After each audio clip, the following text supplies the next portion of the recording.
الله وبركاته.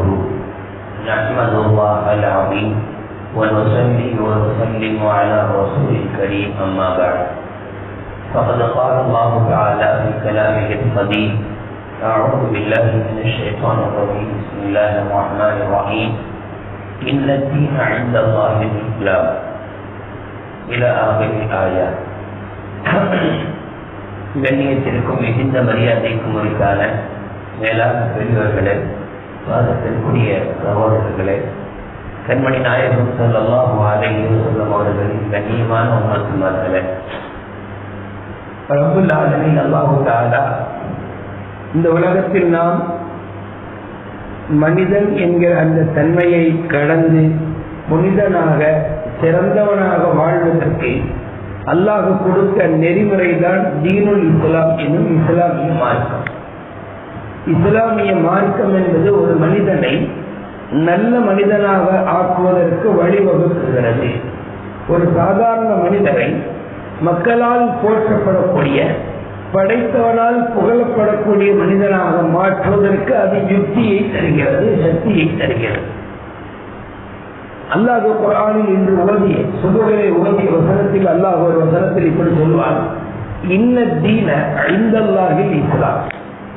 அல்லாஹ்விடத்திலே ஒப்புக்கொள்ளப்பட்ட மார்க்கம் என்பது தீனுல் இஸ்லாம், இஸ்லாமிய மார்க்கம் தான். இந்த ஆயத்தின் ஒரு பொருள் என்னவென்றால், நாளை கியாமத் நாளையிலே ரப்புக்கு முன்னால் நிற்கிற போது தீனுல் இஸ்லாத்தினுடைய அடையாளத்தோடு நின்றால் நமக்கு அங்கே அங்கீகாரம் உண்டு. தீனுல் இஸ்லாமுடைய அடையாளம் இல்லாமல் நாம் நின்றால் அங்கே நமக்கு அங்கீகாரம் இல்லை, நாட்டட்டம். நம்ம எவ்வளவு அறங்கள் தர்மங்கள் துன்யாவில் செய்திருந்தாலும் சரி, இந்த உலகத்துல நாம் ஏகப்பட்ட அமல்கள் நல்ல அமல்கள் செய்திருந்தாலும் இஸ்லாம் என்கிற அடையாளத்தோடு ரப்பை நாம் சந்திக்காவிட்டால் நமக்கு ரப்பிடத்தில் அங்கீகாரம் இல்லை. அதற்காக இந்த உலகத்தில் நாம் செய்த தர்மங்களோ நல்ல செயல்களோ அது ஒருபோதும் வீணாகவில்லை. அல்லாஹ் அதற்கான நற்கூலிகளை துன்யாவில் தந்து விடுவார். நீங்கள் பார்க்கலாம், அல்லாஹ்வை மறுத்தவர்கள் வசதி வாய்ப்போடும் மக்கள் செல்வாக்கோடும் பதவி பட்டங்களோடும் வாழ்வதை பார்க்கிற போது நம்ம உள்ளத்தில் இப்படியெல்லாம் கூட என்ன வரும்? அல்லாஹ்வை ஏற்று நாம் வாழுகிறோம், அல்லாஹ் சொன்ன பிரகாரம் வாழுகிறோம். ஆனால் நமக்கு இப்படி ஒரு வசதியோ அல்லது செல்வாக்கோ மரியாதையோ காணோமே என்று நினைக்கலாம். அவர்களுக்கு கொடுக்கப்பட்ட அந்த செல்வாக்கு, பதவி, பட்டம், மரியாதை என்பது அவங்க செஞ்ச ஏதோ நல் அமல்களுக்கான சவால்.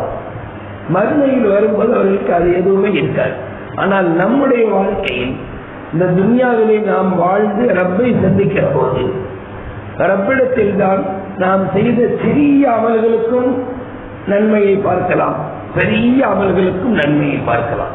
அல்லாஹ் குர்ஆனில் சொல்றாங்க: ஃபமன் யஅமல் மிஸ்கால தர்ரத்தின் கைரன் யரஹு. யார் ஒரு கடுகின் விதையளவு நன்மையை செய்திருப்பாரோ அதற்கான சவாபை அவர் மறுமையில் பார்ப்பார் அப்படின்னு அல்லாஹ் குர்ஆனில் சொல்றாங்க. இஸ்லாமிய பெரியவர்களே, அல்லாஹ்விடத்தில் ஒப்புக்கொள்ளப்பட்ட இந்த உலகத்தில் அல்லாஹ்வால் ஏற்றுக்கொள்ளப்பட்ட மார்க்கம் என்பது இஸ்லாமிய மார்க்கம். இப்போ நம்முடைய நாவிலே ரெண்டு வார்த்தைகள் புறக்கப்படும். ஒன்று ஈமான், இன்னொன்று இஸ்லாம். இரண்டும் ஒன்றா அல்லது வேறு வேறு? இரண்டும் சொல்வதால் ஒன்று. ஒரு மனிதரை பார்த்து முஃமின் என்றும் சொல்லலாம், ஒரு மனிதரை பார்த்து முஸ்லிம் என்றும் சொல்லலாம். மூன்றாவது ஒரு வார்த்தை இல்லை, ஒன்று முஃமின் அல்லது முஸ்லிம். ஆனால் இரண்டிற்குமான கருத்திலே வேற்றுமையோ. ஈமான் என்பது உள்ளத்தில் உண்டான நம்பிக்கை சார்ந்தது, அது வெளியில தெரியாது. மனிதர் ஒரு கற்பனைக்கு நான் சொல்றேன், ஒருத்தர் அல்லாஹ்வை நம்பியிருக்கார், மறுமை நாளை நம்பியிருக்கிறார். ஆனா வெளியில எந்த அடையாளத்தையும் காணும். ஒரு பக்கத்து தொழுகையா அல்லது ரமலானுடைய காலத்தில் நோன்பா அல்லது ஏதாவது ஊரா எம்பரா ஏதாவது பயணமா, எதுவுமே இல்லை, எந்த அடையாளத்தையும் காணும். இவர் நாளை கியாமத் நாளையில் அல்லாஹ்வை சந்திக்கிற போது இவருக்கும் வெற்றி உண்டு. என்ன? அல்லாஹ் நாடி அவருடைய பாவங்களுக்கான தண்டனை வழங்கப்பட்டோ அல்லது அல்லாஹ்வால் அனுகிரகம் செய்யப்பட்டோ ஒரு சொர்க்கம் போகலாம். ஆனால் உள்ளத்திலே அல்லாஹ்வின் மீது நம்பிக்கை, ஈமான் இருக்கும் நிலையில் மரணித்தால் அவருக்கு அல்லாஹ் தஆலா ஈடேற்றம் தருகிறார். அப்ப ஈமான் என்பது உள்ளம் சார்ந்தது, நம்பிக்கை சார்ந்தது. இஸ்லாம் என்பது நடவடிக்கைகள் சார்ந்தது. நல்ல கவனிக்க, ஒன்னும் நம்பிக்கை சார்ந்தது, அது வெளியில தெரியாது. இன்னொன்னு நடவடிக்கைகள் சார்ந்தது, அது வெளியில தான் தெரியும், அதை மறைக்கவும் முடியாது. அப்ப ஒரு முஸ்லிம் என்று சொன்னால் அவர் வெளி தோற்றத்தில் அவருடைய குணங்கள், அவருடைய நடவடிக்கைகள் யாவும் அல்லாஹ் ரசூல் சொன்னது போல இருக்கும். நீங்க இந்த ரெண்டு கருத்தையும் கவனத்தில் வச்சுட்டு இந்த ஆயத்தில் கொள்ளுவாங்க. ஈமான் என்றால் நம்பிக்கை சார்ந்தது, இஸ்லாம் என்றால் நடவடிக்கைகள் சார்ந்தது. அல்லாஹ் சொல்கிறான், இன்ன தீன இந்தல்லாஹில் இஸ்லாம், அல்லாஹ்விடத்தில் ஒப்புக்கொள்ளப்பட்டது என்பது இஸ்லாம் தான். அப்படின்னா என்ன அர்த்தம்? நம்முடைய நடவடிக்கைகள் அல்லாஹ் ரசூலுக்கு உகந்ததாக அவர்கள் இருவரும் சொன்னதின் அடிப்படையில் இருந்தால் அல்லாஹ்விடத்தில் அது ஒப்புக்கொள்ளப்பட்டது. அப்ப ஈமான் ஒப்புக்கொள்ளப்பட்டது இல்லையா, அதெல்லாம் நம்முடைய உள்ளத்தை சார்ந்தது, அது அல்லாஹ்வுக்கு மட்டும்தான் தெரியும். அதை பத்தி நாம துனியாவில் யாரும் எதையும் பேச முடியாது. ஒருத்தர் வாழ்நாள் முழுக்க தொழல என்பதற்காக நாம் அவர் காசுலாம் தீர்ப்பளிக்க கூடாது, தப்பும் கூட. அவருடைய நம்பிக்கை, அவருடைய விசுவாசம் ரப்போடு தொடரும் கல்வில இருந்தால் ரப்ப அவரை மறுமையில் பார்த்துக் கொள்வார். ஆனால் துன்யாவிலே வாழும்போது நம்முடைய நடவடிக்கைகள் அல்லாஹ் ரசூல் சொன்னதின் அடிப்படையில் இருக்கு. எப்படி புரியலையே? நம்முடைய நடவடிக்கைகள் என்ன? நம்ம காலையில தூங்கி முழிச்சதிலிருந்து ராத்திரி மறுபடியும் தூங்க போகிற வரை நம்ம என்னென்ன துறைகளில் என்னென்ன வேலைகளில் இருப்போம், அது மனைவி மக்களோடு இருக்கக்கூடிய நேரங்கள் காலங்களாகட்டும், வியாபார ஸ்தலத்தில் இருக்கக்கூடிய நேரங்கள் காலங்களாகட்டும், நண்பர்களோடு இருக்கக்கூடிய நேரங்கள் காலங்களாகட்டும், எல்லா நிலைகளிலும் நம்முடைய நடவடிக்கைகள் இஸ்லாத்தின் அடிப்படையில் இருக்கணும். ஒருத்தர் பேசுறோம், இஸ்லாம் சொன்ன பிரகாரம் பேச.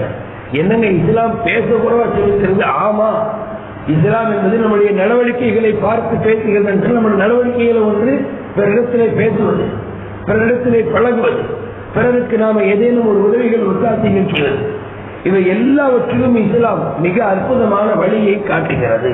ஒருத்தர் பேசுறதா இருந்தா நீங்கள் நயமான வார்த்தைகளை கொண்டு பேசணும். இஸ்லாம் வார்த்தைகளில் கூட கடுமையை வன்மையை விரும்புவதில்லை என்று சொன்னார். யோசிச்சு பாருங்க, வாழ்க்கையிலோ நம்முடைய செயல்பாடுகளில் வன்மையை அது விரும்புமா? ஒருபோதும் விரும்புவதில்லை. அப்போ பேசுவதிலிருந்து மற்ற விஷயங்கள் என்னென்ன இருக்குதோ ஒண்ணும் இல்லைங்க சொன்னா நீங்க ஆச்சரியப்படுவீங்க. நாம நம்முடைய மலம் ஜலம் கழிக்க உட்கார்றோம் இல்லை, இது எந்த மார்க்கத்திலேயாவது எந்த சமயங்களிலாவது மலம் ஜலம் கழிக்க உட்காருவது இப்படி உட்கார வேண்டும் என்று சொல்லப்பட்டு பாருவாங்க. எத்தனையோ சமயங்கள் எத்தனையோ கோட்பாடுகள் துணியால இருந்துச்சு, இப்போ இருக்குது. ஆனா இஸ்லாம் மட்டும்தான் எப்படி உட்கார, திருநீரை எப்படி முழுமையாக கழித்து முடிக்கணும், என்னங்க இருக்கு அதுல? ஆம், ஒரு சொட்டு நம்முடைய துணியில் பட்டால் அது நஜீஸ், அதோடு நாம் சொல்வதால் அந்த தொழுகை கூட சுபுவுக்கு வருகிறோம் என்று சொன்னால் நாம கொஞ்சம் சீக்கிரமாக எடுத்து முழுமையாக சிறுநீர் கழிப்போம்.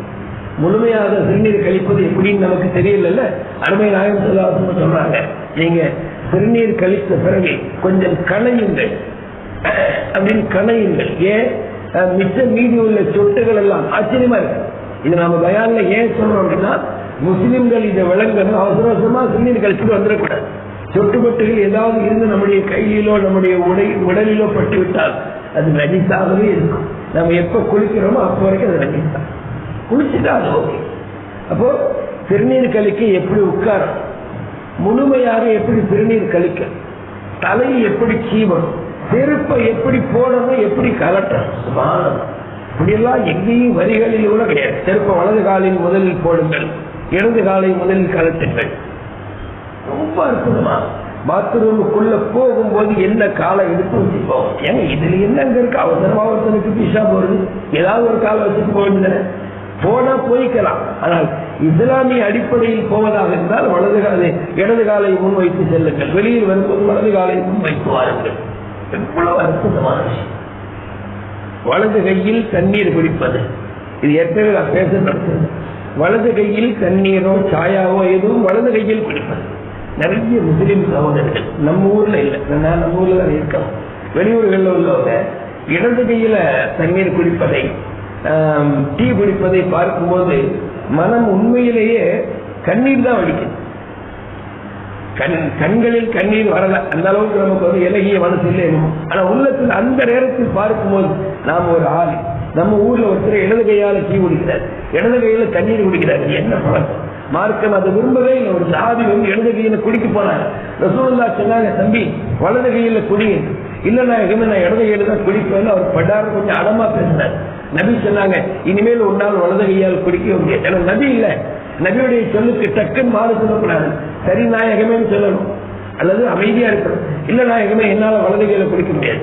ரசூலுல்லாஹ் சொன்னாங்க, இனிமேல் ஒரு நாள் வலது கையில குடிக்க முடியாது. கடைசி அவருடைய ஹயாத்து முழுக்க அவரால் வலது கையில நீர் அருந்த முடியாது, தண்ணீர் குடிக்க முடியாது. எதற்காக இதை சொல்கிறோம்? இஸ்லாம் என்பது நடவடிக்கை சார்ந்தது. இதுதான் ரப்பிடத்தில் ஒப்புக்கொள்ளப்பட்டது. மறுமையில் நாம் செல்கிற போது நம்முடைய நடவடிக்கைகள் எல்லாம் அங்கே புத்தகத்திலே பதிவேட்டில் இருக்கும். அதை நாம் பார்க்கிற போது என்னென்னவெல்லாம் நம்முடைய செயல்பாடுகள் இருக்க எல்லாம் தெரியும். அப்ப நம்ம துன்யாவிலேயே சரி செய்வது, நம்முடைய ஒவ்வொரு நடவடிக்கைகளும் மார்க்கம் இதை விரும்புதா தெரியலன்னா கேட்க. ஏற்கனவே நம்ம சுபூல சொல்லியிருக்கோம், தெரியாதவர்கள் விஷயங்களை தெரிந்தவர்களிடத்தில் கேட்க வேண்டும். எதா இருந்தாலும் கேட்கலாம். நாயகத்திடத்துல பெண்கள் தங்கள் சம்பந்தப்பட்ட அந்த எல்லா விஷயங்களையும் கூச்சமின்றி கேட்டார்கள். ஏனென்றால் கல்விக்கு கூச்சம் என்பது கூடாது.